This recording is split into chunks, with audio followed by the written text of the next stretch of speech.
Hugasan ko muna to bago i-isahin.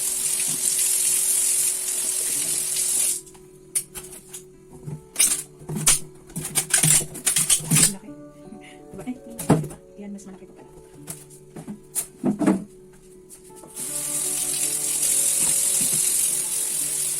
Dami pa rin.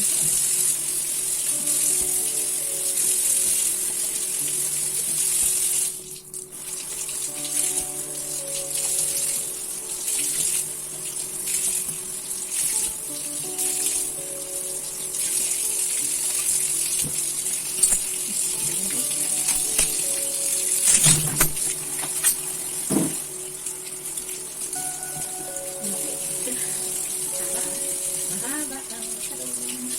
Hindi siya mahahaba pala. Di ba siya mahaba?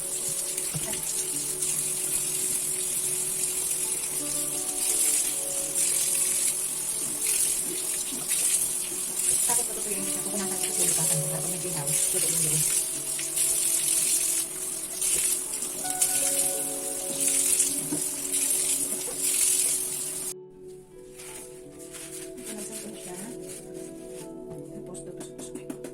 Ano siya, luto yung loob niya. At hindi ko alam to na ano, hindi ko siya binutasan. Matitigas yung sa loob. Kaya kailangan mo butas-butasan.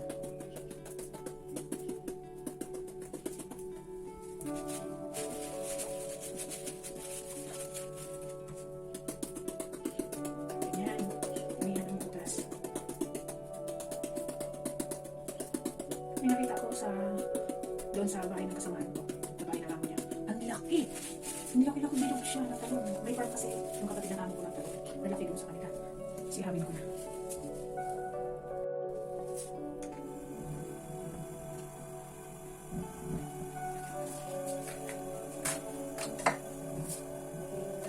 Kaya ihawin ko na siya.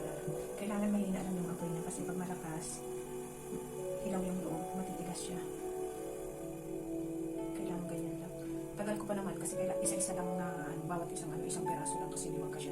Pag dinalawa ko siya, tingnan mo, hindi magkakasya kaya isa-isa lang siya. Kung may uling lang sana, ang bilis no, sa uling na lang papaypayan ko para mag-ihaw ng barbecue. Ito, may naihaw na ako. Babalatan na natin to. 6 na piraso. Malamig na, ibalatan ko na. Babalatan ko na siya. Malamig na eh. Mamaya ko pa siya gigilingin kasi para isahan na.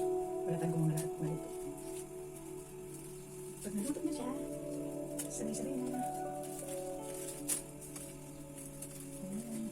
Madami na siya. Dati, hindi pa madali ako. Kahit mainit, pinabalatan ko na. Kaya siya, nabalatan ko na. Wala pang gaanong buto. Kaya maganda to. Gilingin.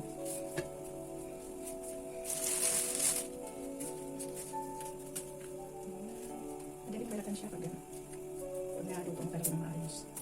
Ang unang gawa ko nito, matigas pa nung giniling. Tapos nilagay sa bracer, diba? Nilagay ko sa bracer. Kukunin na namin kasi nga lalagyan na ng yogurt. Ala, ang tigas. Hindi pa na ganun pag ihaw. Kasi nga nilaksan ko ang apoy noon. E ngayon alam ko na. Kailangan mahina lang siya.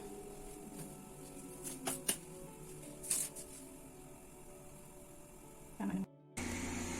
Nabalatan ko na lahat. Gigilingin ko na siya ngayon.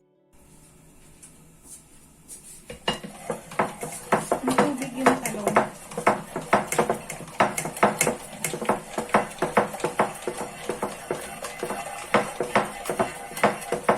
Napakita ko mamaya sa inyo pagkatapos. Tapos, aray, pakita ko kung anong kinalabasan yan. Tapos,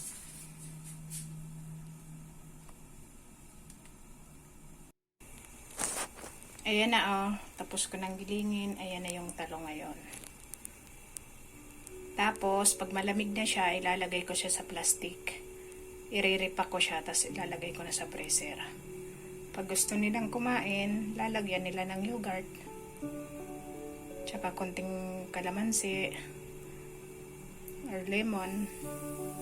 Tapos asin. Yun na, sasaw-saw sa kubos.